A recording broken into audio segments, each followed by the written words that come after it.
Product not yet rated. Hey guys, my name's Tomasz Gop. I'm an executive producer at CI Games working on Lords of the Fallen, our action RPG that's been in development since 2011 and it's going to come out this year on PlayStation 4, Xbox One and PC. Let's roam a little bit around Old Monastery, and in the meantime I'll tell you about some crucial ideas that drive the development of our game. First few combat encounters you will see here focus around faster and agile opponents, so I'll try to use lighter gear and maneuver right. For example, trying to get the perfect positioning and perfect timing for an effective critical strike. It requires a little bit of practice, but is well worth the effort. The world we set the game within is very old, and the legend has it that a couple thousand years ago, people have fought and successfully defeated their god together with his demonic army, and it's since then that they believe evil can be completely cast away from human nature. Each individual who commits a deadly sin is forever marked with a tattoo across the face, becoming an outcast for an entire lifetime.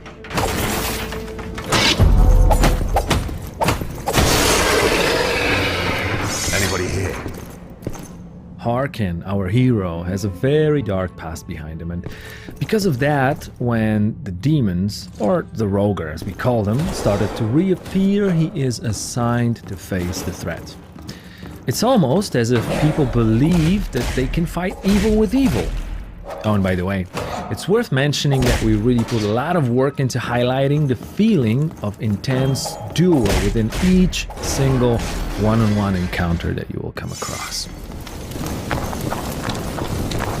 Here, this next enemy normally would not be much of a hassle because he's mainly attacking from a distance, but surprise, surprise, there's a second one. So we gotten ourselves into more or less a 1 versus 2 situation. If I want to be extra efficient in situations like this, I always try to pull off a special dual-wielding combo with the daggers. It requires the timing, but the DPS is definitely worth the try. The game will also unlock new worlds for you to explore once you advance on the story path, but the ones you just left are not locked away from you. It's not only possible, but also very encouraged to re-explore the places you've already visited, and the new areas will open up, presenting you with new loot and new opponents.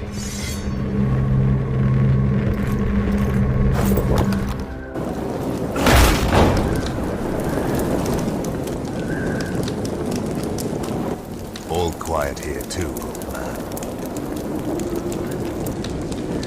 I'm not leaving without answers.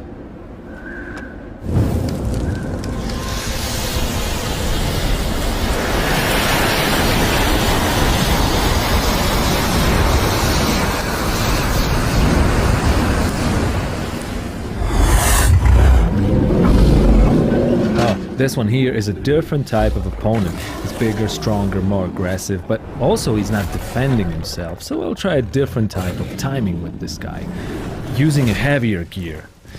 Since we're not a slasher, certain things will not work, like mashing the button, for example. Blocking, well, that probably won't get you far in the long run.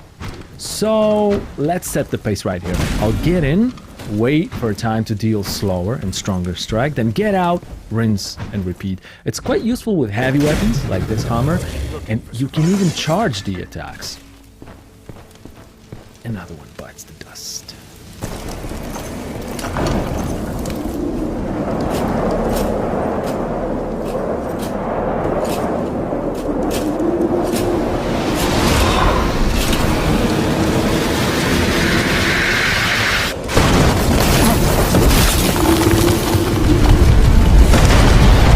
Okay, let's jump straight into a boss fight now. This is going to be the first boss of the game. We call him First Warden.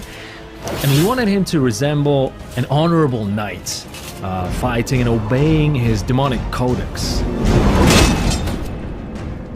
Gameplay-wise, our goal was to mix action with RPG in a way where all elements, including story, world, and characters, revolve around the user experience. In our case, that means combat and character development. Basically, there are two main pillars of combat in Lords of the Fallen: melee fighting and magical, supernatural skills. The first one is fairly tactical and rewards players who like the feeling of learning and that special sense of becoming proficient at game mechanics. The magical side of Lord's Combat, on the other hand, even though it's not covered in this video, is designed to feel very spectacular and powerful. But that is also not the only reward that counts with using it. Our goal was to give players the means to distribute the process of learning how to play the game along the time they choose. You'll always be able to use magic at times when the difficulty spikes, so it's up to you if you want to use advanced strats instead, especially if that might get you a better loot. There are 3 character classes that you can choose from at the start of the game: Warrior, Cleric and Rogue, and they will determine the set of spells that manifest your playing style. Apart from that, the statistics of a character, the gear that you want to use, can be freely mixed regardless of its suggested class association. For example, if you're more into heavy weapons but still want to keep that light rogue armor, there's no reason not to try this combination out. Or defensive play with a shield or an offensive dual weapon approach, they both can be mastered and become lethal with enough skill and persistence.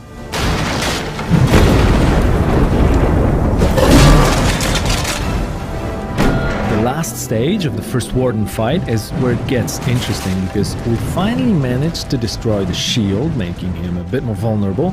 At the same time, we pushed his aggression a little bit over the edge. If you remember not to get greedy and deal too much damage at too short amount of time, you can make it. Just please try to avoid his special attack, as it can stun lock you, and of course, we wouldn't want that, would we?